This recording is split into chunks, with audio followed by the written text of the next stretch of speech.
Welcome to the Scoop World Order. Happy Tuesday. It's Oregon week. It's a big week. The guys are grinding Bloody Tuesday practice today. Had a really good day today, getting some good intel on what's going on inside the Woody Hayes. Team's going to leave on Friday, make the trip out, stay on East Coast time, which again, I think is the correct way to do it because basically their body will feel like they're playing a night game in Columbus in the Horseshoe. And I think that that's something that we're used to. We've done a few, and we're going to be ready to rock and roll for this one. So we are very, very grateful for you guys. Very blessed. We're thankful and grateful for you guys. Thank you guys for tuning in each and every night. Again, another record-setting month for Buckeye Scoop. The numbers are incredible. Thank you to you guys again.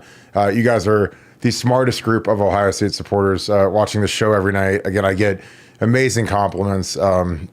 Shout out to my dude at Carsoni's today. I had a great lunch with Jim Tressel, and you know who you are, who is sitting at the bar and said, "I love watching the show every night. Appreciate you, my dude." That never gets old. Again, I'm not out very much. But if you guys ever see me out and you guys ever want to come up and talk, it is incredible how many of you guys come up and say how much you enjoy the show, and it never.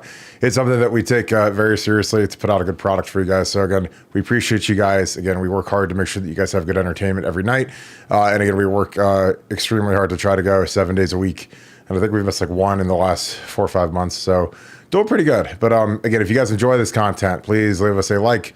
Click subscribe. Also click that little alert bell. If you want to do something excellent, go to Apple Podcasts on your iPhone, search Buckeye Scoop, click subscribe. We are growing our audio mediums. That's kind of a focus of this last quarter of the year. And you guys have been responding. You guys have been leaving amazing reviews. We appreciate you guys. Again, we're number one across all platforms at this point for Ohio State content. And it's because of you guys. And we're very thankful for you guys. We appreciate you guys. Thank you, Scoop family. You guys are the absolute best. We're going to get into it with our good friend Nevadabuck is back in action. Nevada, you had a nice trip out with the fam to go watch the Packers-Rams game. Now you're back at it, just really studying Oregon. You're into this week, getting a lot of inside tidbits. Where would you like to start tonight with where Ohio State is in their Oregon preparations? Well, first of all, I am back, baby. and I'm so happy to be back. It's amazing how if you go a couple of days and don't pod, it's like, I was jonesing to get on here and so much to talk about, so much to unwind. Obviously we had a great post-game show post Iowa. Had a chance to watch that game over a couple of times. And let me tell you what, Iowa, at least on the defensive side of the ball, is a really, really good team. And Ohio State, I know they only had 7 at the half, and Iowa had done a nice job of slowing the game down, limiting their possessions, made a couple of mistakes, and we're only up 7-0. But to lay 35, to rush for 200, to average 5 yards per carry against that Iowa team, I'm telling you, that was no small feat, and really a tribute to how well this Ohio State team is operating. Certainly on the offensive side and defensively, we dictated what we wanted to do, but really in a great position going into this Oregon game because I mentioned this on the board today, but other than one minor, I think we've got a player that's got a broken bone in the hand, but we're not going to name who the player is. We're not going to even talk about it, but Ohio State's pretty healthy. Almost virtually 100% healthy, which is, I won't say it's unusual, but it's certainly there's a lot of teams that would trade places with Ohio State in a minute regarding their health because Ohio State has avoided that. I like to talk about it because then I think it talks that stuff out of existence. But Ohio State's in a great frame of mind. They're playing better every week. There's been kind of a slow build towards this game. And I love the way Ohio State's prepared. I love the way that we're playing on both sides of the ball. Now, does that mean that we're not going to give up points or not? No, I'm not saying that. I think we really do have the best defense in the country, but Oregon has a very creative offense. Dylan Gabriel, creative, innovative player, very athletic, moves around. They'll do some interesting things. They'll try to catch us off guard. They'll go fast. They'll go slow. They'll use misdirection.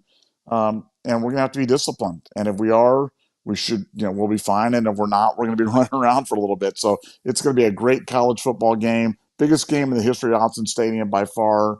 And, I'm pumped. I think the Buckeyes are are ready for it. I think they've got a great game plan heading into this, and I like our chances. But it's going to be a heck of a game. I'm not expecting it to be a blowout. I'm not expecting it to be a cakewalk or oh wow, we're going to smash Oregon. But I think we're better than Oregon. I know we're better than Oregon, and it's going to take a series of unfortunate events for us to lose. But that happens sometimes. But it would take some refereeing. It would take some defensive breakdowns, and it would take some offensive miscues for Oregon to stay in this game because I think we're that much better. But time to get it done. I think we're demonstrably better than Oregon. I've watched every Oregon game from this year. I know that they beat us last time we played. That was a long time ago. Ryan Day has grown up substantially. He does not have Kerry Combs basically handing out free touchdowns, running the defense. He has Jim Knowles, who's serious. He's got, again, you look at that, the 21 game, that was as I've been wrong on calling games. I've never been more wrong in my life than that game where I thought that, Oregon is coming west to east, playing in a noon game, which is like a 9 a.m. kickoff, which is exceptionally difficult. And they lose Kayvon Thibodeau, they lose Justin Flood, so they lose their two best guys on defense, and they ran all over us. And again, and they broke those long touchdowns. I mean, it was a debacle that literally got the wheels spinning for Ryan Day to reach out to Mark D'Antonio, Will Muschamp. He knew that he had a severe issue. It's a lot like the New York Jets. Again, Woody Johnson's never fired a coach in the season. He fired Robert Saleh today because he's like, look, we've got a really, really good team with some exceptional talent, and we're 2-3. So something dramatic has to happen. So they fired the coach. And again, Ryan was ready to get rolling and go get Will Muschamp, go get Mark D'Antonio. I had, Nevada had that source impeccably, and then I got a backup source that, oh yeah, definitely talked to D'Antonio, and D'Antonio was kind of talked out of it because it would ruin his Michigan State legacy. But I'm just telling you, we've come a long way. The defense is sound. It's veteran. It's physical. I really think this game comes down to, our secondary. They have to check Tez. Tez is their best receiver. He's got some ungodly number. He's got like 42 catches in 5 games, which is crazy. And then the other tight end is excellent. I mean, that's the guy that I think you really need to focus on. And you got to get hands on that guy. You got to disrupt his timing. And you got to contain Gabriel because Dylan Gabriel will scramble. Again, my favorite thing in the world to do in the red zone. And again, I had one of our best Scoop fans ask, what is the red zone? So I'm going to explain that. And again, if you guys ever have a question on a term, send me an email, buckeyescoop@gmail.com. I will happily explain to you any of football jargon because I'm not trying to speak over you or whatever. But the red zone is from the 20-yard line going into the end zone. So when you're inside the 20, but the tight red zone is inside, about the 8-yard line going in. And that's where I think the read option is exceptionally difficult to stop. And Dylan Gabriel ran that. They like that down there when they get into inside the 6, 7, 8-yard line. They like to run read option. He likes to run it in there. He's a good athlete. So again, return of the cage rush. I think you got to keep the guy in the pocket, and they get rid of the ball fast. So again, all of you people that are obsessed with sacks, this might not be the game for you. But I'll tell you what, Boise State got to these guys a lot. They blitzed and they came from different angles, and Oregon's offensive line looked like they were blindfolded because they weren't picking anything up, and there were free runners that were smoking at Dylan Gabriel. I mean, Boise State smashed these guys. They just had, absolute. They had the Hindenburg for the special teams coordinator, where they gave up they gave up a kick return and a punt return. And in football, if you ever give up both a kick and a punt return, I would imagine you probably lose 99% of the time. And that's what happened. It ended up being 37-34, but Boise State ran all over these guys. I mean, their tailback is going to win the Doak Walker, and he'll be a Heisman finalist because he might break the rushing record this year because he's what Quinshawn or Trey Henderson would be if they were a workhorse and they carried the full load. They carried 30 carries a game, and the whole offense revolved around them. Thankfully, at Ohio State, they don't have to do that. They can be complementary. Plus, we have JJ and Emeka and Carnell Tate and Ennis and all these other mouths to feed. But JT with Boise, he's their entire offense, and their quarterback stinks.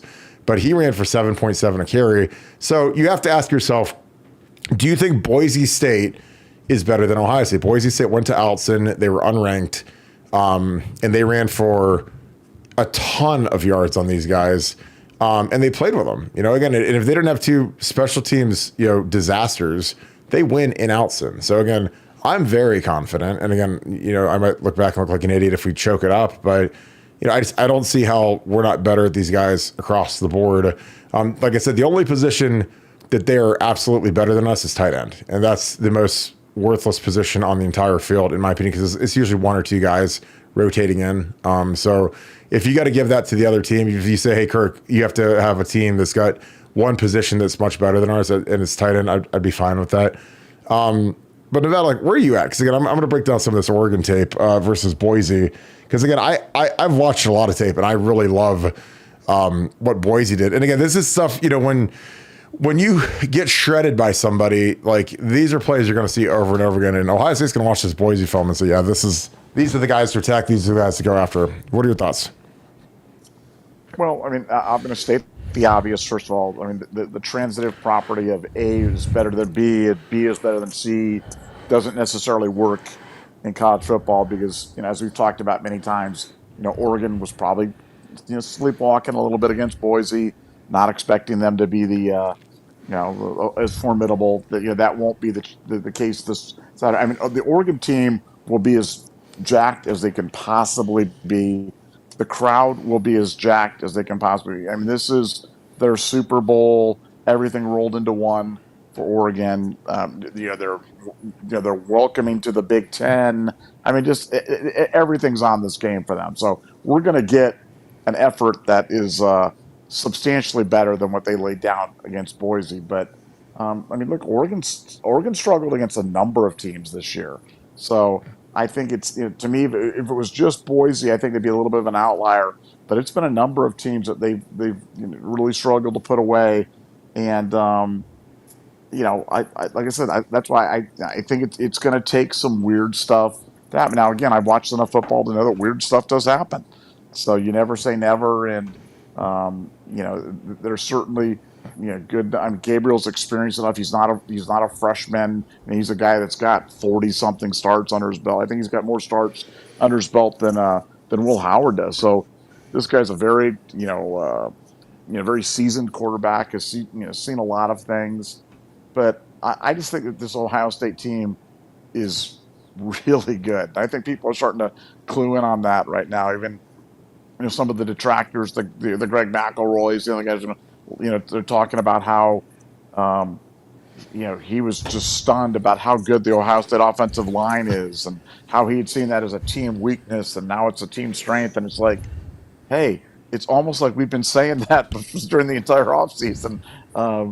But I think people are starting to clue into how good and how special. I think the last people to figure out, who the last group is going to be to figure out how good this Ohio State team is? It's Ohio State fans. I think Ohio State fans, the old, familiarity breeds contempt or whatever it is. But I think Ohio State fans pick at this team more than all the other fan bases combined.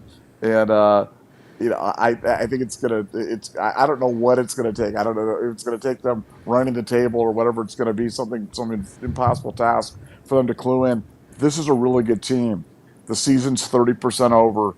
Guys, enjoy the games, man. To stop nitpicking every play, every possession, every throw. I heard complaints about Will Howard being 21 of 25 with 4 touchdowns and 1 rushing TD because some of his completions, the ball wasn't in the perfect place in there. That's how silly this whole thing has gotten and how impossible the standards have got. Guys, man, sit back and enjoy. You think about where Michigan's at right now, guys. And you can say all you want about their national title. I really think the national title is going away, but their program's in shambles. I love their Michigan coach running up and threatening violence to the fans and the thing. Chris Bryant or whatever, that 10-year employee, director of high school relations or whatever it is. That program is such a mess right now. And we've just got it going on. We've got Chip Kelly, we've got Jim Knowles, we've got Ryan Day, we've got a we've thrown back to back to back great recruiting classes, and next year could be the best one of the bunch. We've got NIL cooking. We've got a great president. We've got a great AD. I mean, our biggest complaints is that our stadium's old and that the bathroom lines are really long sometimes and the Wi-Fi sucks. But it's a good time to be an Ohio State fan, and I'm really looking forward to. I think we're gonna play really well on Saturday, and I think it's going to take a mighty effort by Oregon just to stay in the game. Yeah, I agree. I mean, I look at again, this is loaded up. You just look at, I mean, and they weren't, these were efficient runs for the most part with these guys. This 3rd and 2 loaded up box. And again, Boise, they are who they are. They love to run the ball. That's their what do you say, Wooby or Wubba or whatever. But these guys, it's all loaded up in here, but these guys, I mean, they win. I mean, high here, good double here, work up. I mean, this is 3rd and 2. So, I mean, they know that this is coming.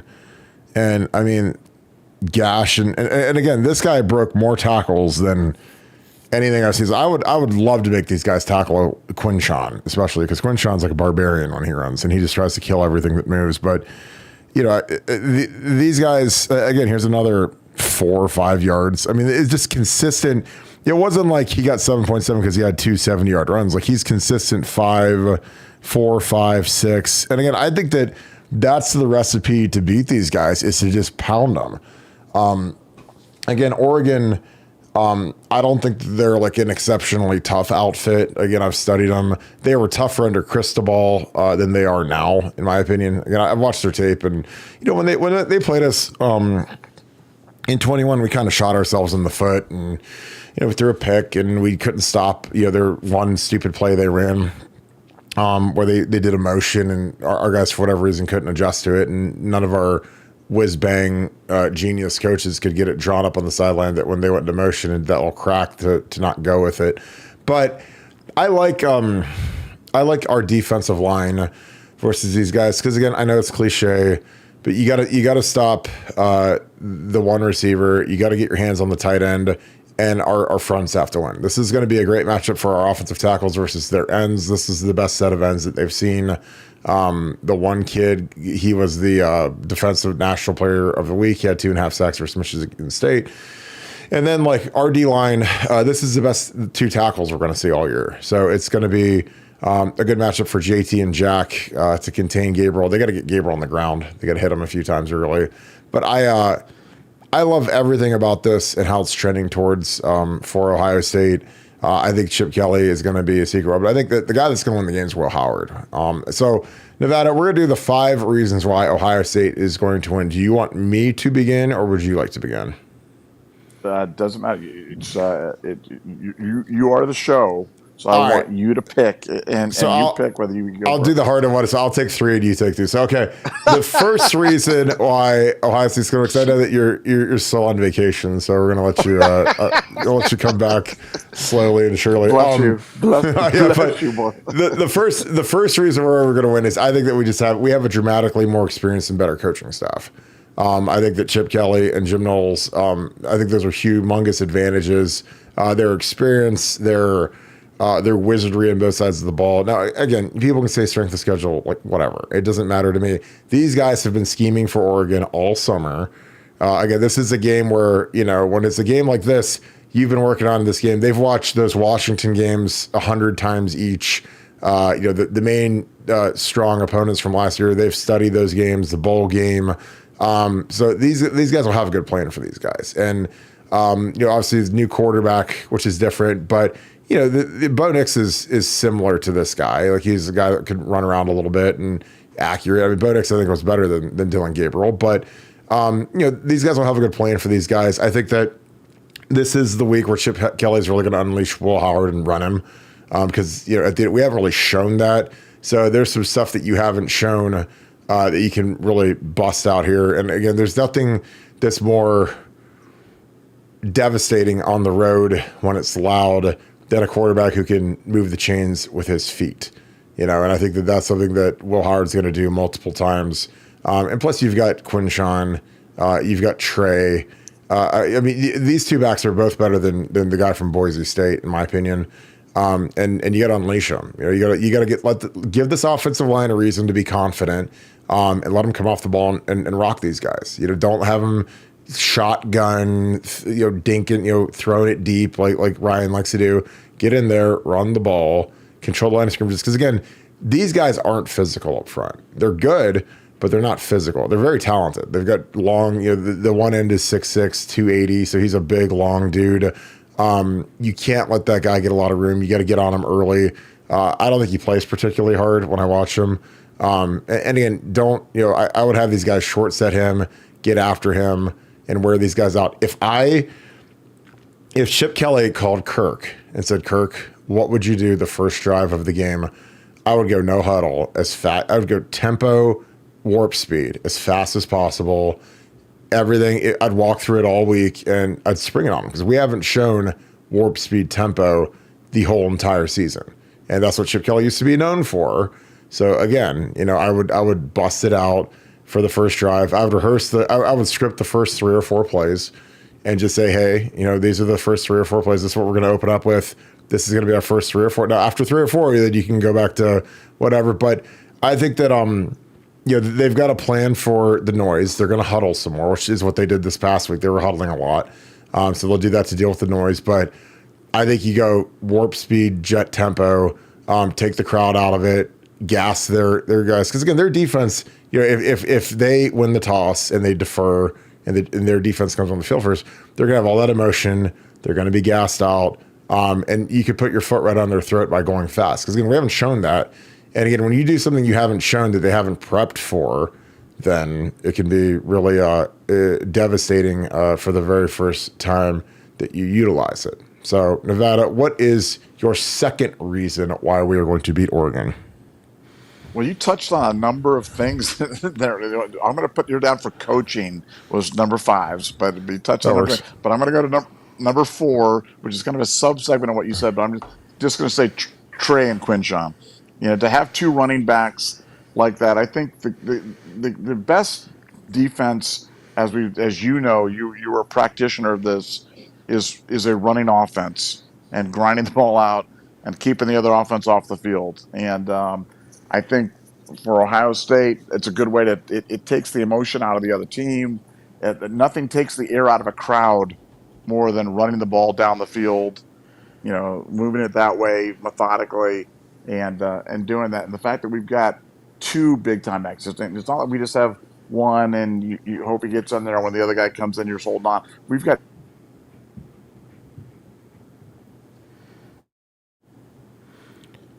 on a track. There you go. I would say you're momentarily silenced, so I wasn't sure if you were just excited to talk about Trey again. You good? You want me on to 3? I love talking about Trey, but am I done? Are you shushing me right now? No, I'm not shushing you, but I'm not shushing you, but you're muted for like 15 seconds. So I wasn't sure if you were done talking or not. So. No, I had some stupid telemarketer call me. Do not disturb. Do not disturb Nevadabuck when he's on a Trey rant. No, I love Trey Henderson so much, but I mean I've grown to love Quinshawn as much. It's like my twin loves right there. And as you said, those guys are both on seek and destroy missions whenever they're carrying the ball. And I think they're going to be the X factor in the game. I don't think Oregon doesn't. They don't have running backs like that. Very few teams. Nobody has 2 of them. Maybe Boise State. That Boise State guy is pretty special, but Ohio State's got 2 of them. And for me personally, I think that's going to be the biggest difference. It's going to keep the Oregon offense off the field, and it's going to take the crowd out of the game as we kind of choke them out with the Ohio State running game. Well, I think recent threes our corners are going to face. This is the NFL highlight reel for these guys because Tez Johnson, the entire offense runs through that guy. I mean 10 catches for 81 yards. He is a guy that they like to get the ball in his hands. He's exceptionally fast.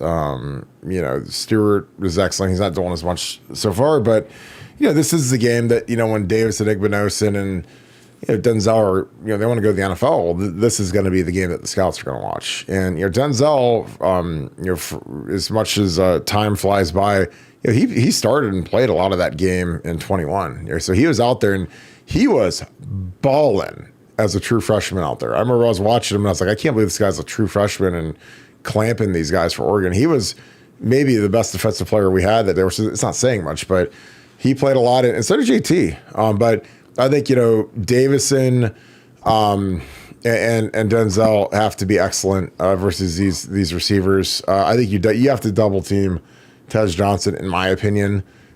Take him out of the game. If you can affect him and the tight end, you win on defense. And obviously you got to stop the run. So there's the three big things, obviously, but the tight end is very good. He's 6'6". He's a big guy. He was all Pac-12 last year. Had a 60-yard screen pass versus Michigan State. So, but I think our corners are a huge edge for us because, again, these guys are going to be excited. They haven't really faced much thus far. Obviously, the kid from Michigan State, the freshman, is going to be really good. But these guys are a different animal. They paid a lot of money for these guys in NIL, and they're producing. The one's producing at a much higher rate than the other. So I think you got to double team Tez. But I think Davison and Denzel, they've got to have the game of their lives in this one. Number 2, Nevada. I'm going with Caleb Downs. I think we've been waiting for Caleb Downs to have that kind of a game, kind of have that Xavier McKinney impact, kind of the way that he's taken it over for the Packers defense, where get a pick six, make a big play, cause a fumble. I just have a feeling that this is the kind of game where Caleb Downs is going to use his athleticism and just take the game over. And I'm going to call it right now: defensive touchdown scored during the game. Caleb Downs is going to do it, and that's my number 2 reason why Ohio State wins. But I just think you win with better players, and there's just certain guys that are able to rise to the moment and raise their game and play best in the biggest games. And Caleb Downs is that kind of player. I think he's been waiting for this Oregon game. I think this is going to be as good as he's been. I think this is going to be his coming out party as an Ohio State Buckeye. Yeah, I agree. I think reason number 1 is running Will Howard. I think running Will Howard and the read option RPO game is going to be huge in this game. I think this is Will Howard's coming out party. As Nevadabuck knows, I am the biggest Will Howard fan. I've had to talk him off the ledge about Will Howard a little bit sometimes about, I think he's a really good player. I thought he's a huge upgrade from Kyle McCord. But I think that Will is going to have the game of his career because, again, he's, I'm sure, heard that Ohio State might have wanted the kid at Oregon. This is a chance for him to go and kind of shove it up that guy's hind end. And I think that with the focus being on JJ, Emeka, Quinshawn, Trey, I think it's Will Howard's time, and again, I talked to some really sharp people and they're like, well, if I was coordinating Oregon's defense, I would do it to make Will Howard beat me. Because, again, if Will Howard is carrying the ball, that means that Jeremiah Smith isn't, Quinshawn isn't, Trey isn't, and Emeka isn't. I was like, well, that works because I think Will Howard has got enough juice in his legs where he can really devastate teams and keep it at 2nd and short, 3rd and short, manageable downs. He can elude pressure. Because, again, I think that Oregon, the 1D tackle played at Michigan State. We've seen him before. Nothing to write home about. The ends are okay. I know that the one guy got the National Player of the Week, but again, he is reckless. He plays selfish football. I don't think he's a devastator against the run. I think he was opportunistic against Michigan State, getting the 2.5 sacks, but I do not think he's like some wizard, butt kicker. Again, I've seen Khalil Mack in the shoe, like guys like that. This guy ain't that guy. This guy will play a long time in the NFL. He's 6'6", 280, good-looking athlete, but he's nowhere near as good as when we beat these guys in the championship game. They had Eric Armstead and DeForest Buckner, and those guys were both first-round picks, and they were both 6'8", and they're 2D tackles, and we ran for like 8 million yards in that game because they weren't used to the physicality that we bring And I think Chip Kelly has added a level of physicality because, again, Will Howard running the ball on the edge, that also involves guys like JJ and Emeka blocking the edge and taking out the hanging onto the corners or going in and cracking a safety. And that adds up. Again, the cumulative trauma of beating the tar out of the secondary guys when you're JJ and Emeka, it opens it all up. Because, again, in a game like this, all you want to do is win by 1 point. And, again, the thing about it is, as excited as you'll be in the locker room after you win this game, you're probably going to see these guys get in the Big Ten championship. So, I mean, it's probably round one of a 2-round fight, maybe a 3-round fight if you see them again in the playoffs. But I think Oregon's the best team on our schedule, and I think that if I was on this team, I literally would not be able to wait to get on the plane Friday and go get after these guys, especially if I'm a senior, because the seniors they were all on this team in like Jack Sawyer and Emeka. They were all in the shoe, and these guys came in here and just smashed us. Again, that was a butt kicking.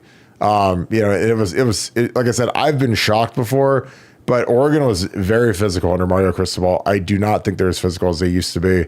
And again, I've watched all their games, and Mario Cristobal, and again, Penei Sewell was not there, but he was there the year before, and they had physical guys up front, really good looking guys up front.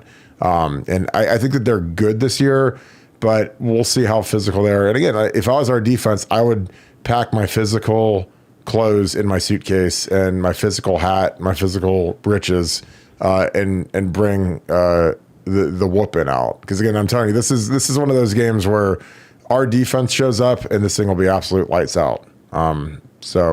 But yeah, for my number one, it's Will Howard winning the game, running the ball. Nevada, any rebuttals? No, I think the idea that I think the running quarterback is always been overpowered. I think for Ohio State right now, it's really kind of the key that the whole RPO game. I'll broaden it from just running the quarterback to just the whole run pass option game that we run. Really opens up things, and it's part of the reason why we have made 21 trips to the red zone, and we've scored 20 touchdowns and 1 field goal, 100% highest TV conversion rate in college football by a wide margin. Like, it's not even close, and that's a tribute to Chip Kelly. That's a tribute to Will Howard, and it's a tribute to that RPO game, man, because that stuff. It's tough to defend, especially close to the goal line, and they're operating at a very high level right now. Well, yeah, and it's a tribute to it's a tribute to Ryan Day, and again, we're very fair with Ryan Day, and again, he realized last year when he had Kyle McCord, who again, nothing against Kyle, but he can't outrun me in a 40-yard dash. He's got lead feet. He realized that he's leaving a lot of meat on the bone by not having a quarterback that can move. So, go get Will Howard, and then, by the grace of God, Bill O'Brien had some BC. You go get Chip Kelly, and Chip Kelly has never, ever, ever been shy about running the quarterback. Why? Because it's the greatest thing in the world for offensive football. Like, if you have a running quarterback, man, it is like the world is your oyster. Go pay attention to the Washington Redskins, the Bears. Like, those quarterbacks are giddy up and all over the field. And Jaden Daniels has completely changed that entire team because he's run for like 500 yards in the first 4 or 5 games or whatever it's been. He's the most rushing yards ever by a rookie quarterback. So, it changes everything because the defense, it terrifies defenses. It handicaps them. If they blitz and they have to play man coverage behind it, good luck. Because if you've got receivers like JJ and Emeka, and you're in man coverage, like the only way you're going to know that there's a quarterback running is how the crowd reacts. If you're at home, the crowd will go crazy. If you're on the road, the crowd will be groaning because they'll see Will Howard, galloping down the opening field for 10 yards, 15 yards. And again, you don't have to go 75 yards. You don't have to, go and flip the field. All you have to do is just go get a chunk. And again, Troy Smith, who again was a good opportunistic runner. He wasn't Michael Vick. He didn't run a 4.3. He's probably a 4.5, 4.6 guy. But he made some of the greatest runs in school history. And again, I thank God every day that we had Troy because we don't beat Michigan ever without Troy Smith. And who knows what this program would look like if we didn't have that run from 04 to 06 with Troy, beating really good Michigan teams, and scrambling in 04, scrambling in 05, and just being opportunistic. Because again, in 05, like we were dead to rights. And if Troy can't run, we lose. We're sad. We're sad Buckeyes going home. But I've seen the power of the running quarterback. I've gone against running quarterbacks. I mean, even my senior year, we went against Juice Williams, who couldn't throw it, as good as I could. And they beat us because he scrambled and he made plays and whatever. I mean, even like recency bias, JJ McCarthy, who is a guy that, I don't think's great, but he broke our back scrambling and rushing into the end zone and whatever. He wasn't some wizard throw it 50 times and throw for 485 yards. Like, no, but he could convert third down. He'd giddy up and go get a first. And again, that is a morale killer for the opponent and a massive morale booster for your teammates. Because again, the key to this game is don't lose the game. And by don't lose the game, I mean, and I always say this, and Bill Belichick says this, and I've always said this, more football games are lost than won. AKA, don't turn the ball over, don't do anything stupid, don't have bonehead plays on special teams. Again, Boise State had these guys beat. They gave up two, in an era where you never see punt returns or kick returns for touchdowns, they gave up two in the same game because Oregon was dead. But Boise State just handed them the game on a platter. So don't do that. And the Buckeyes are happy, and they got a happy 5-hour flight home or whatever it is. So, all right, Nevada, we got a bunch of super chats. Do you have anything to add before we get into some of these chats? No, I think that was a great summary. And I mean, man, let's get into the super chats because we got a lot to unwind. Some great questions coming up. Some dude who has, this is amazing, has Little Debbie as his avatar, which is amazing. Oh, thanks for the deuce. Okay, this is great. What bar will you be at pregame, Nevada? I don't think you're going to be at a bar, but if you are, what bar will you be at? Yeah, I'm probably going to be bellying up to the bar at Nevadabuck's house because I'm going to be watching it on my large screen television and getting fired up for the post game podcast. So sadly, I will and probably be alone, me and the dogs watching the game. Yeah, I'm gonna skip the bar until post game because I'm not gonna have another Notre Dame episode where it's a little rough. And that was and the funny thing about that Notre Dame game is like you guys have to understand the Notre Dame game was. It was fun because I had my family in town, so I had a big party and swam all day, cocktails. I hired a great bartender. She's a good friend of my wife and ours, and it was and she got me pretty lubed up. Like I was drinking some Crown and Coke, like I like to do, Crown and Diet, and But Nevada and I are like kind of basket cases during a game that's like that close because our lives kind of suck when Ohio State loses because then we have to come on here and explain why they lost and we got to get on our message board and people are suicidal and angry and crazy and also drunk. And so like we had nerves and anxiety. So I was swinging them drinks, man. And again, they tasted delicious. And then when it was time to podcast, I was like, oh God. And it was funny because Zach Smith was actually over with his wife, Justine. And I was like, I got to go podcast. He's like, bro, bad idea. And I was like, I gotta go.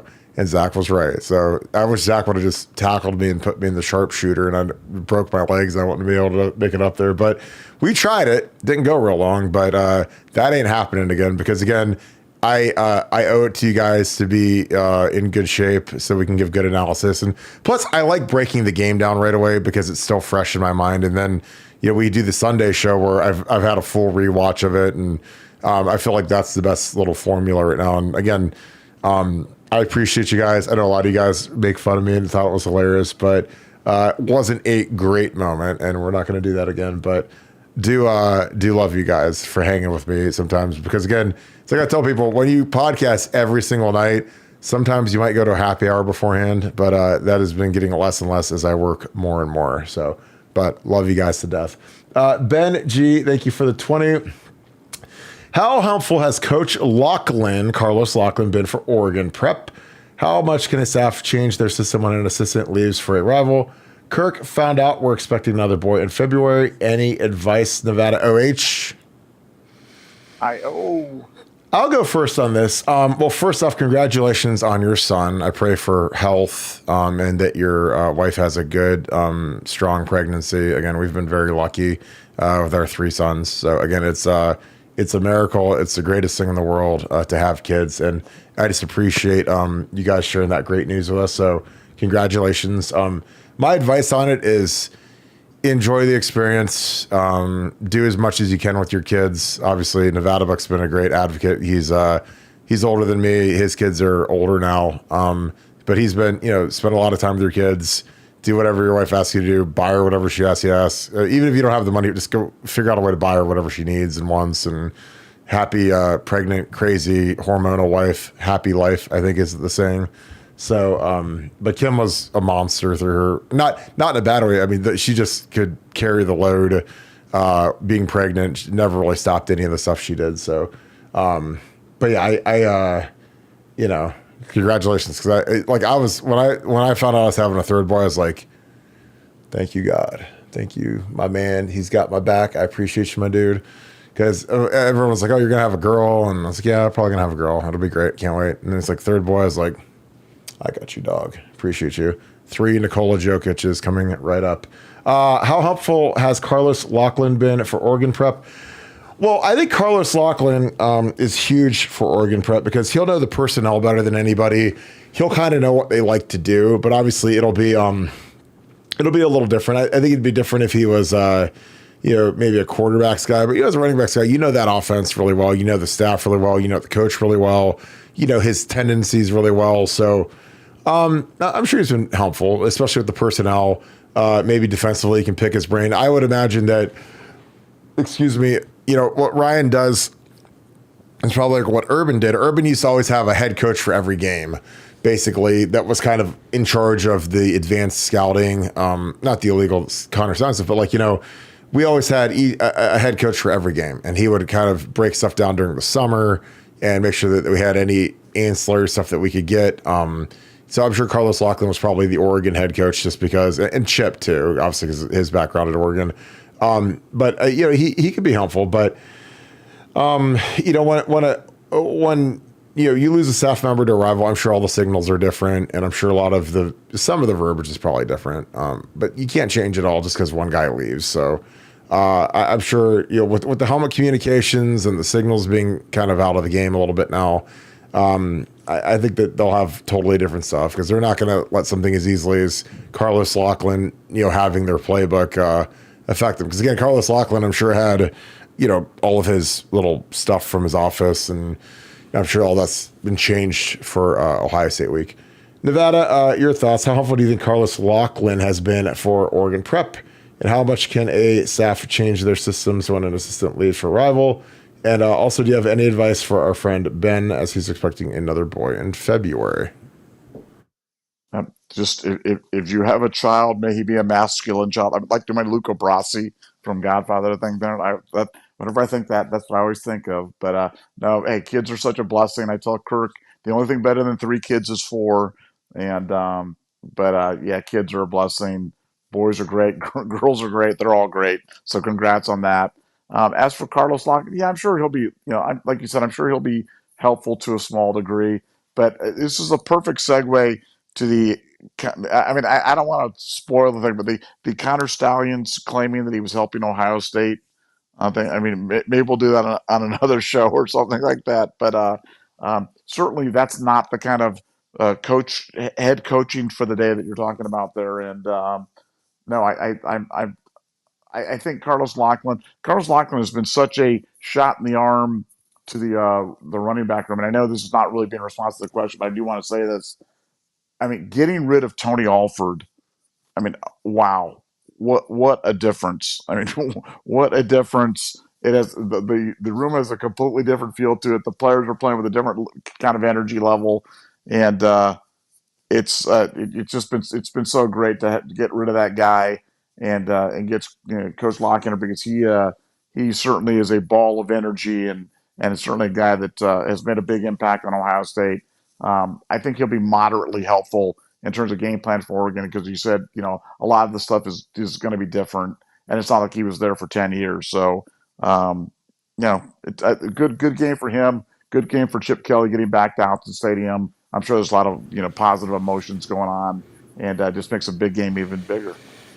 Yeah, we'll talk Stallions tomorrow, but it's funny. He said that he helped Ohio State, and he just announced that after he's been under investigation for basically a year.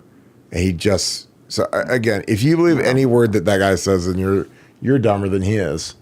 I just happened to come out with this game-breaking thing after the documentary came out, and after Buckeye Scoops buried him in the cornfield with baseball bats. Jeff Rittenhouse, thank you for the 5. Oregon secondary is 5'10" and 5'11", all 200 and under. If we can get our 6 or 7 inch taller tight ends on a cornerback that can dominate, I know that we're fair to our tight ends, but I want those guys to tackle Quinshon. I want to get out on the edge and say, okay, you can come meet Quinshon Judkins and see if you ate your Wheaties or not today. Because again, I don't think those guys want anything to do with it. Again, you want to talk business decisions, and I'm talking business decisions. These guys, these corners, these guys wouldn't break an egg. You want to talk about business decisions? Watch this corner.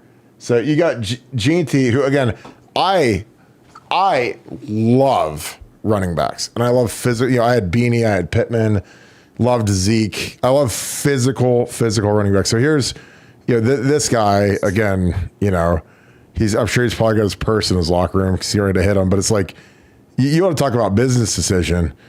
This guy sweeping, and again, we can edge this. So here's one. This is the defensive end that's allegedly God, according to the analysts and all the gurus this week. And this is one who, again, this is selfish. So he's playing this fine. He's got the edge here, and then what's he do? Sneaks inside like an idiot. This is perfect.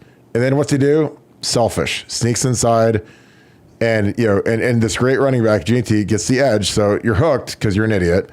And so he takes the edge. And this guy wants no part of it. Absolutely, look at that guy. Don't get your nails dirty, dude. You'll be fine. Don't get your nails dirty. I know you don't want to get your sleeves your sleeves dirty on the turf, but why don't you come up and put your face on this guy? Oh, because you're soft. So again, I'd watch that and I'd say we're gonna run Quinshon on a sweep. No, I'd run JJ on a sweep at that guy. Jeremiah Smith will kill this kid. Because again, when you're little and you're soft, that's the worst combination in football. I mean, it's not a good life to be little and soft and play corner, and then you got to go play Quinshon and Trey, who will hammer you. And so, I don't know.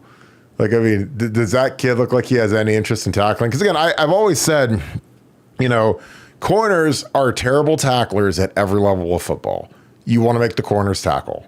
You go block the safety, make the corner tackle, or make that corner go hit Quinshon, and he'll be in the portal taking a red shirt by halftime. If he goes against Quinshon, the Barbarian, for about 3 plays, he'll be tapping out and going to watch TikTok and sitting in his locker stall probably. But I don't know. Like I said, I've seen a lot of that, man. And so again, I know everyone's scared of ghosts, but I'm not. I'd say that, man. I'd say let's get Quinshon, let's get JJ on a fly sweep running right at that dude. And let's see if that guy wants to take JJ 230 pounds of just wicked muscle running through that guy. That guy's he's gonna be in hell, basically. Nevada, your thoughts. Oregon's secondary is small. Again, I like the thought of putting our 6 and 7 inch tight ends out there, but I just don't like our tight ends right now. I'd rather put it in the hands of our first rounders. I want to play them as little as possible. I know that we've been playing 3 and 4 tight end sets, which is amazing to me that we're getting something out of that, but I want to put Quinshon on that guy. What are your thoughts, Nevada? Well, look, I mean, to me, it leads to the other question about, when you've got big wide receivers like a JJ Smith, throwing the ball up and letting those guys go make a play. And I think that's what a lot of the fan base is not understanding. They're seeing Will Howard make those throws, and they're like, "Oh, he's throwing it. He's covered. Why is he throwing it?" And it's because JJ Smith's 6'4", and whenever he's singled, they want him to throw the ball to them. So when you've got guys that are smaller, when you've got guys that are softer, and you've got a big, you've got physical, wide receivers, but you've got a Marmaduke like J.J. Smith, man, put the ball up there. Let him go make a play. And it may not always work out. Sometimes the ball may get deflected back. You may get intercepted. The guy may make a good play or whatever it is. But, I mean, how many circus catches have we seen J.J. Smith make this year? Because we're just putting the ball up there and letting his athleticism go and take over. That's what I want to see. Whenever he's singled up, I want the ball to go to J.J. and live with the results. Yeah, I agree. I'm going to show one more, and I'll get to you, D. Sonny. Because, again, this is, and Oregon State, I like their program. I mean, their coach is a tough guy, these guys play hard. But, again, here's one kind of doing his own thing, jumping in this gap. And, they're running this little stunt. And this guard probably should get called for holding here. But, the rest of it is combo. Again, this guy wants no part of physical football. Neither of these linebackers want to break an egg. So this guy gets shoehorned out of here.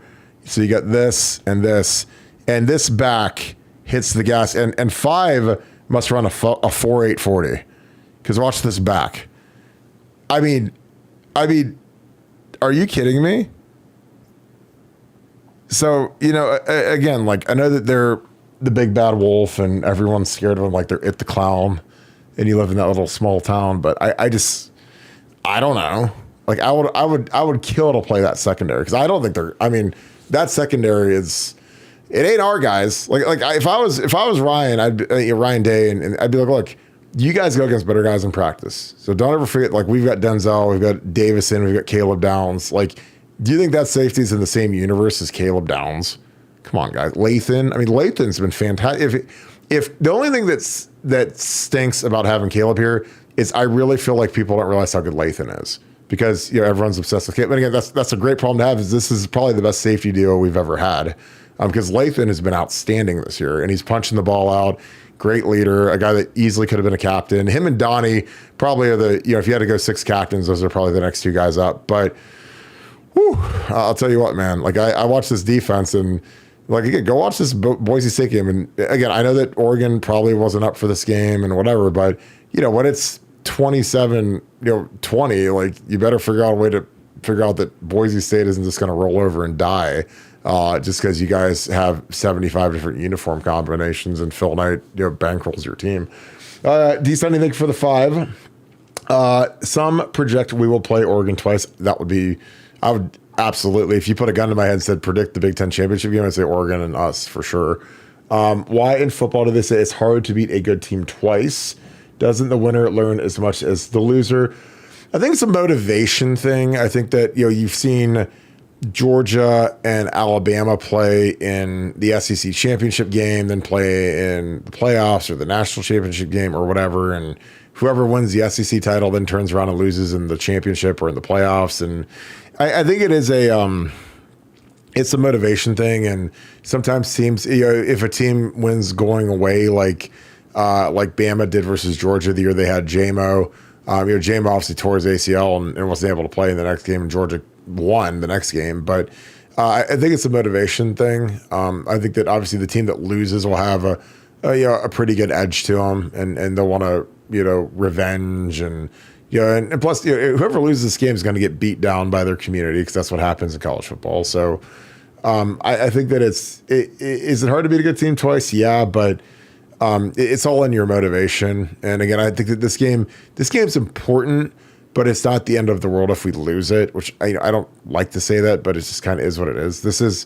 a different world with the 12-team playoff because you have leeway to lose 2 games and still make it if you've got, as long as you're close. You can't lose 65-0 at Alton and make the playoffs. But if it's 35-28 and a tough game and they score a game-winning touchdown at the end, like I don't think that's going to kill you. Even then, if you lose them again in the Big Ten championship and your only 2 losses are to Oregon, I think you're still going to make the dance and you'll be fine. So again, it's a whole different ball of wax than the 4-team playoff, the 2-team playoff with the BCS championship. So, but Nevada, what are your thoughts? D. Sunday, again, I appreciate you, my man. Thank you for the 5. So some project we will play Oregon at twice. Why in football do they say it's hard to beat a good team twice? Doesn't the winner learn as much as the loser? What are your thoughts? I just think it's math. I mean, typically, if you have two teams that are close and one team wins, it's because they got breaks. They got lucky. They got the calls, the bounces, the things. And so the next time, generally, the other team gets it, or they're less likely to have gotten the good breaks. And so, to me, I just think it's just a math thing. And these things, breaks generally work out over time. Small sample size can have a great impact. Larger sample size, 2 games, 3 games, they tend to even themselves out. And I think both teams will take punches. That's why I think in a game like this is a close game. I mean, it's a close game. I think on a neutral field, it's not a close game. I think in Columbus, it's not as close a game for sure. But I think up in Alton Stadium at night with all this hubbub, I think it's going to be a heck of a game. I think it's going to be a great night for college football and a great challenge for Ohio State and a great opportunity for Ryan Day Ryan Day's a better coach than Lanning, and this is his chance to show it. So go get it done, Ryan. Well, I think that another thing is Lanning wasn't here when they beat us, but Day was, and Denzel Burke was, JT was, Jack Sawyer was. So again, there's a lot of these seniors that came back. Trey Henderson was there. A lot of these guys, they remember losing to these guys. So, again, it's not the same season. There's not many guys that are still there from Oregon, but, there's some guys from Ohio State that played in that game. And, I say, look, this is no joke. And they embarrassed us last time we played. So this is kind of like the revenge that, we probably would have had, way quicker than we did. So, I don't know. Like if I lost to a team as a freshman and I got to play them again as a senior, like I had that with Wisconsin. We lost to Wisconsin in 2004 when we weren't real good, and we got to play them again my senior year. And like, I don't know, maybe I'm crazy, but I couldn't wait to play those guys again because I hated losing to Wisconsin, and they had Joe Thomas and Erasmus James, and they were way better than we were because we were young up front, so we got mauled a little bit, and we were just terrible on offense. And we played them again in 07, we smashed them, and it feels good to get that kind of revenge, especially as you're going out the door, to kind of get the Big Ten supremacy thing going. Joe Gonzo 911, thank you for the 20. Just watched Connor Stallions on another YouTube channel, Busting with the Boys. As an Ohio State fan, sorry, he's a pretty smart dude. All hard work pays off eventually this season. With the use of comms, do you think is playing a role in upsets? I'll listen to it before I pass the judgment on if he's a smart dude or not. I think he's insane. He's smart, like Ted Kaczynski was smart, who's nuts. But I don't think he's smart. I think he's an idiot. Honestly, I think that what he did was so impossibly sloppy. It's like, it's like robbing a bank and leaving a gun at the scene with your footprints and in cash and a string that leads right to the door of your house or whatever. So again, that's my opinion. I don't know if it's comms that's playing a role in the upsets. I think that it's just more the human element, human nature. Again, like the Alabama thing it wasn't predictable because obviously like no one.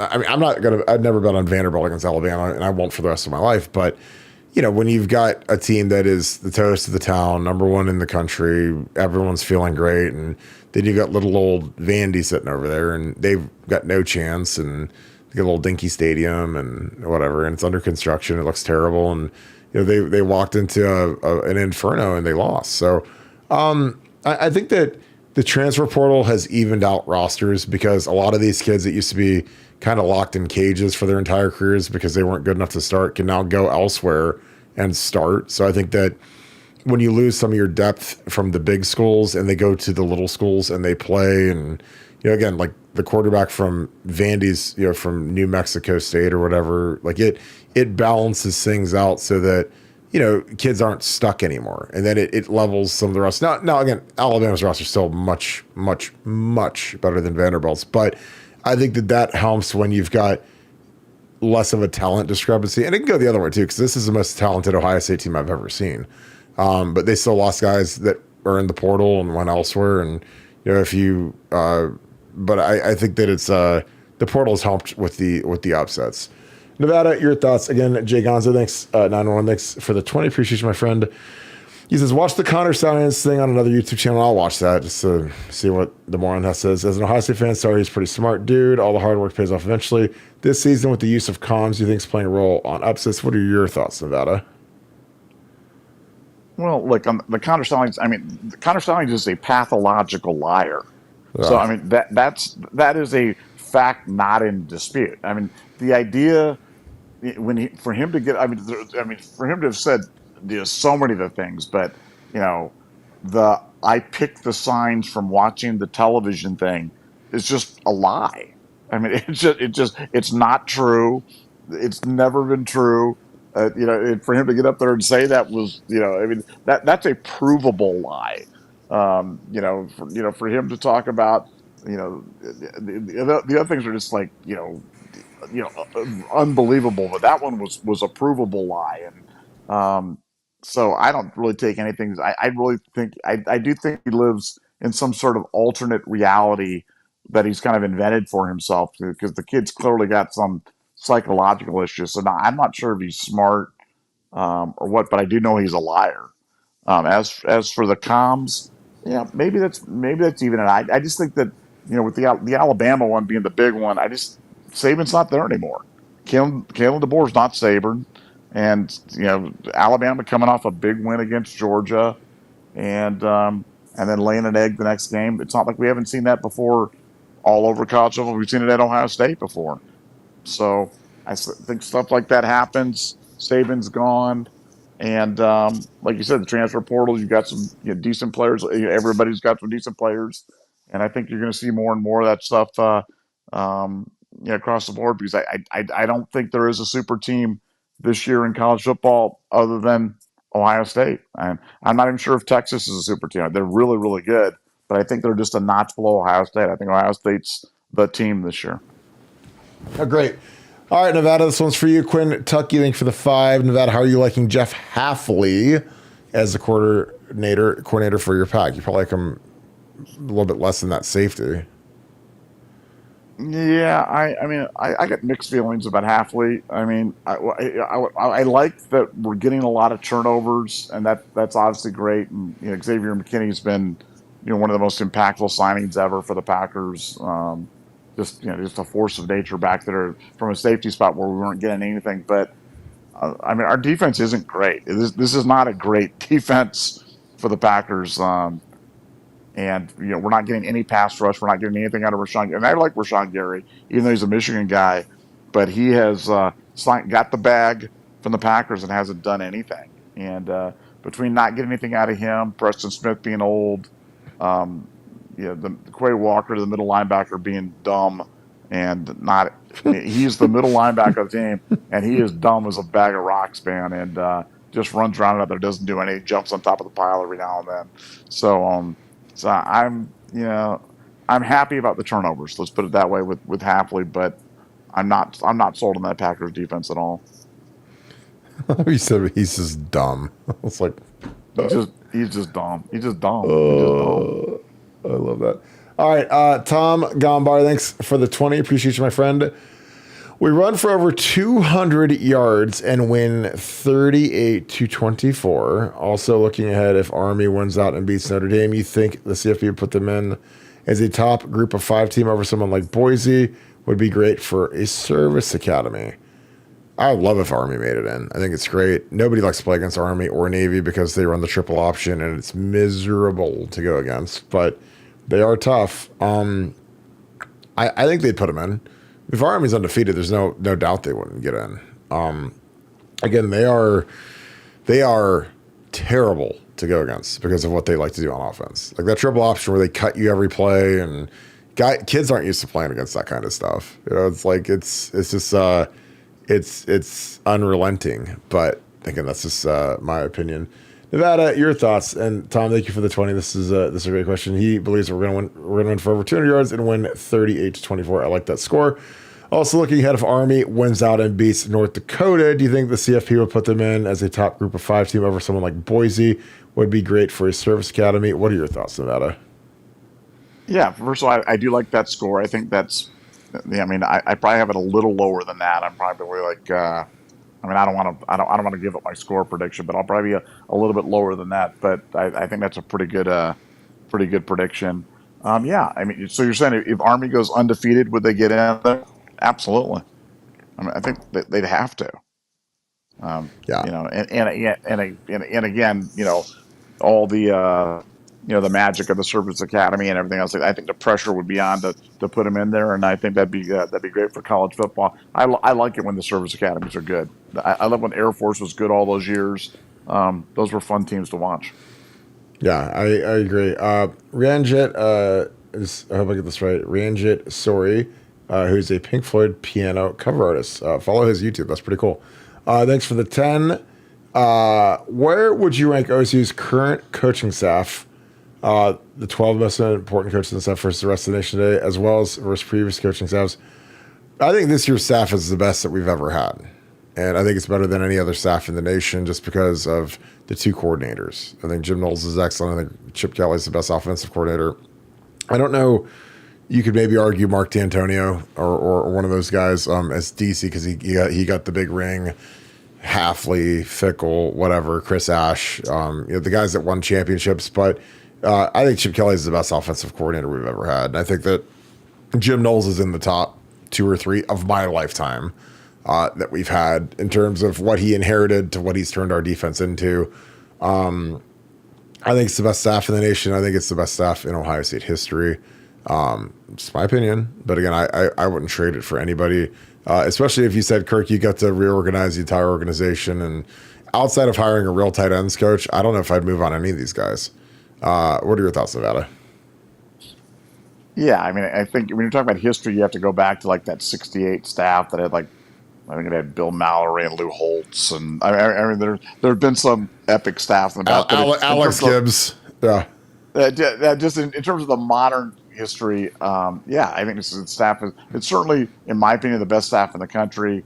Certainly the best staff in the modern era for Ohio State, and I agree with you. There's only one guy that I would move to upgrade on. You named him, and just having Chip Kelly is a cheat code. Having Chip Kelly in the box, having Chip Kelly with comms and iPads and everything else like that is just silly.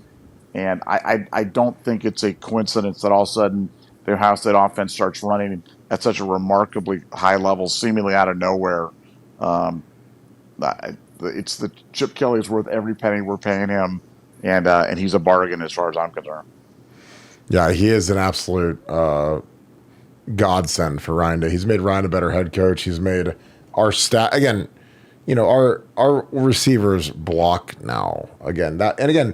Part of that's Ryan Day's fault because Ryan was the pseudo offensive coordinator last year, and he didn't hold the receivers accountable at all. And Chip Kelly shows up and says, "Yeah, that there's a new daddy in town, and guess what? You guys are going to block this year. You blocked the last 3 years, and it's been selfish and terrible to watch. And it's like now I watch these guys, and they're like, wow, look at how hard these guys block now. I was like, well, what changed? Well, Chip Kelly said, hey guys, we're going to get explosive runs this year. We're going to block the corners, block the safeties, and magically, wow, look at all these long runs Quinshawn and Trey are breaking out. What could have possibly changed? Again, we've always, and again, I know Quinshawn is fantastic, and he's been a huge add, and Trey's been great, but we've always had good running backs, but when you don't block 3 guys on every play because our guys refuse to block safeties, then it makes it really tough to get those explosives. Because again, you might get 15 yards, but if the safeties and corners are never touched, then they're eventually going to bring these guys down. Great super chat. Chris Lane, thanks for the deuce. Just because, Nevada OH. Appreciate you, my dude. Super nerd, thank you for the 10. I don't like the idea of playing a team 3 times in a season. I'd like either conference titles in the playoff bracket or divisions in each conference. What do you guys think? Nevada, I'll let you go first on this one. Do you have any thoughts either way on this?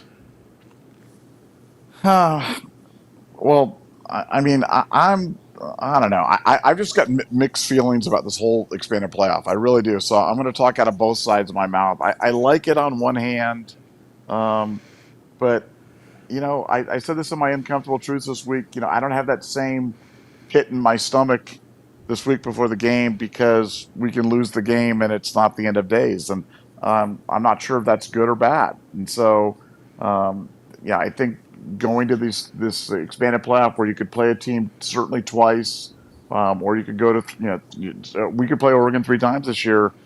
It's just going to take some getting used to. So I'm not sure what the answer is. I'm not sure how you fix that or whatever it is. But I'm concerned because I see where this is headed. The Big Ten SEC subcommittee, for the next round of playoff considerations, only I think this existing deal is only for 6 years or something like that, and they're already putting out there a 12 or 16 team playoff format. So I know it's going to 16, and after that, I mean, how long will it be till we get to 24? So I'm just not sure where this all is headed, and I'm not sure what the answer is on that. But I hate saying I'm 50-50 on something, but I'm really 50-50 on the whole topic, and I'm not sure how to fix it. I mean, I don't mind the 3 times. It's just like the NFL. I mean, if you're the Browns, you play the Steelers twice, then you play them again in the playoffs. Like, it's happened before. It's different because you don't have that relief. Again, it's kind of like if Michigan was good. Like, I don't love the idea of having to play Michigan and then play them again a week later in the Big Ten title game, but it's a new way of life, folks. I used to like the divisions because it kind of guaranteed that couldn't happen, and that if you won the game, it was you won the game and you had a year of bragging rights. Now it's like you could have 5 days of bragging rights, and then what if you beat them? Like, what if you beat Michigan twice and then you lose them in the playoffs, or you have a scenario like that? Like, that would be troubling. But again, if I could organize the playoff, I try to avoid rematches. Because I think people want to see fresh matchups, but again, you also have to, honor the seeding. But that's just my opinion. I like the bracket idea though, to separate the conferences and kind of keep it away. Because again, I think the most exciting thing about this playoff is you're going to see teams that haven't really played each other much play, and I think that the home playoff game is going to be so cool to watch across the country. That's going to be amazing. C. Brown, thank you for the 5. This team is righting the wrongs of the past and serving as a launching pad for another great Buckeye run. Thoughts? God bless both of you. Well, I appreciate that, and God bless you as well. Again, this thing's a blast for us, and we love you guys. We appreciate you guys kicking it every night. You guys that are on here, Karis, Beth, Steely, our moderators, Donald and Karen Rossbecker down in Florida are thinking about you, my dude. As this hurricane's rolling through, and any of you guys that are down in kind of the crosshairs of this hurricane, thinking about you guys. Again, I grew up in Florida. I love the state of Florida, so I hope that you guys can be as safe as possible down there. I know this is going to be a rough couple nights, but thinking about you guys. But no, I agree. I think this team is righting a lot of wrongs because Ryan finally has good people around him that he trusts that are excellent at what they do, like Chip Kelly. I think getting Will Howard, getting Seth McLaughlin, getting Quinshon Judkins, getting Caleb Downs, these guys all coming back. This is a supernova of talent and also chemistry and coaching. And like I said, that's why I'm enjoying every single minute of this season. I'm not rushing it. I'm not simulating it. I'm not fast forwarding. Enjoying every single second of it. So I hope you guys do that too. Nevada, C. Brown, again, thanks for the 5. Appreciate you, my friend. Says this team is righting the wrongs of the past and serving as a launching pad for another great Buckeye run. Your thoughts? God bless both of you. What are your thoughts, Nevada? Yeah, no, I definitely think we are settling some scores and got a big score to settle end of November against Michigan, because that one's going to exercise a lot of demons for a lot of people. I know a lot of people here have got post-Michigan stress disorder and are still in kind of trauma shock over the last 3 years. You talked about your most inexplicable game being that Oregon game. That was certainly inexplicable. Mine's that 22 Michigan game. I'll never understand that game. And Yeah, this year we get a chance to get that off, and I agree. We're poised for a big run, and I love it when the arrow is pointing straight down for Michigan. I mean, look if you're a Michigan fan, everything is just pointing straight down. And as an Ohio State fan, man, it's these have been good times, not good times. These have been great times being an Ohio State fan, and it's only going to be better. It's bright lights ahead. So grateful to be an Ohio State fan, and certainly excited about the rest of the season and beyond. Yeah, it's gonna be a wonderful, wonderful ride.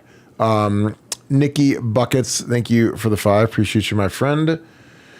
Wanted to know your thoughts of OSU minus 3.5. What are your thoughts and favorite props this weekend? Nevada, do you want to go first on the gambling action? Yeah, I mean, I think I actually saw. I think it actually moved off. I think it's actually 3. I think money's coming in on Oregon. I actually like Ohio State minus 3. Obviously, I would like it at 3.5, but I like getting down to 3 is an improvement for me. I would bet the Ohio State rushing props, so I think that's where Ohio State's going to do a bunch of damage, and so I'd like I'd like player props on both Quinshawn and Trey over a certain number of rushing yards because I think Ohio State's gonna run the ball early and often against them. Yeah, I totally agree. All right, Nevada, good show. Welcome back. Do you have anything to add as we wrap the show up? No, just so glad to be back. I've missed you guys. It's amazing that we're already into Oregon week. I'm excited about it, but I hate it. I hate that this season's already 30% over. So, as a fan, I'm just telling you, relax. Don't sweat every play and every possession and every run of the other team. Just sit back and enjoy this great Ohio State team because teams like this don't come along very often. Games like this don't come along very often. So no matter what happens on Saturday night, just sit back and enjoy the show. And I'm so looking forward to the game. We're ready. They've got a great game plan, and we're about 99.999% healthy. So can't ask for much more than that. Can't wait for Saturday night. Yeah, I totally agree. All right, let's wrap this thing up. Again, appreciate you guys kicking it with us as always. What a huge run on Buckeye Scoop. Again, I'm so grateful for you guys. Thankful for you guys. I had a great lunch with Jim Trussell today, who's like my dad. It was amazing. And, just such good people in my life. A lot of you guys included who I've got to know. So just really gracious, really appreciative of all you guys do for us. If you guys enjoy this content, please leave us a like, click subscribe, also click that little alert bell. If you guys are in that hurricane zone down in Florida, we are thinking about you. Again, it's something at the front of my mind. I've got a lot of family down there, so thinking about you guys. Be safe, be careful, and we're praying that the thing hopefully can die down a little bit. But again, we know we have a lot of Buckeyes down there in South Florida, so again, we're thinking about you every minute, and just be safe as you possibly can be. If you guys enjoy this, again, something you could do to help us that has been huge is subscribe to Apple Podcasts, subscribe to Spotify. Those are our 2 main podcasting audio platforms. Just click subscribe. And it's just an absolute huge deal for us, for you guys to do that. Again, we're trying to grow our audio medium as much as our visual. YouTube obviously has been enormous for us, but the audio is coming along. So thank you for that. As always, we appreciate you guys. So I hope you guys have a great night. Thank you so much, Buckeye Nation. And thank you, Scoop family. We will talk to you guys tomorrow, 7 p.m. Getting close, guys. We're going to go get after them Ducks a little bit. So hope you guys have a great rest of your night. Go Bucks.